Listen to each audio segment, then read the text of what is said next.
Okay, I'm going to do a quick day 9 post-op update.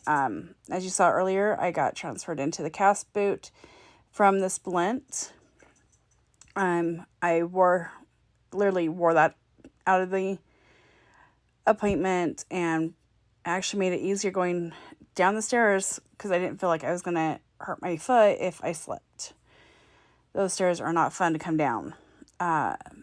But I did take the metal part of the brace off. I've kept the sleeve part on. And I'm icing it right now because it is a little too much on the incisions. So I will have the boot part of it on during the day, but I'm going to sleep with just the cover that goes over my foot itself. That way I can ice and everything at night. Like I said, I have an ice pack on the incision area right now due to that. We're also going to work on trying to get it adjusted so it's not so tight on the incisions. I do have buffer pads that I'm going to be putting in as well to see if that helps. But other than that, it feels so much better having it in the cast boot. It feels safer, feels more protected, because it's like a hard sole on a shoe, like boots and stuff like that.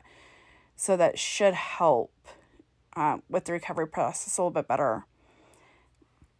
I'm still surprised 10 days before I was supposed to be transferred in or graduated into it. So I'm actually happy about that.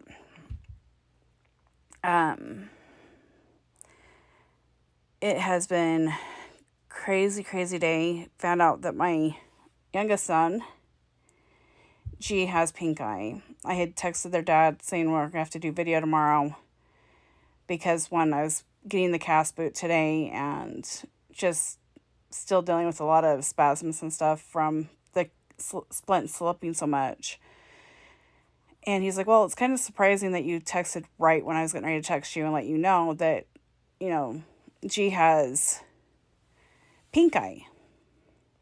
And I asked him, I'm like, how did he get pink eye? He didn't respond. Not surprised. But I have access to the kids' medical records, and it was by dad's girlfriend's nieces and nephews that caused it. Because it stated he was around cousins. I'm using quotation marks with that because they're not even married. Other than that, we are waiting for pre-authorization to go through for my Dexcom G7. So hopefully I will have that Monday at the latest. I'm going to keep checking in with the pharmacy and see if they've heard anything. The insurance, health insurance is open from 9 to 3 tomorrow. I'm going to also call them, double check everything.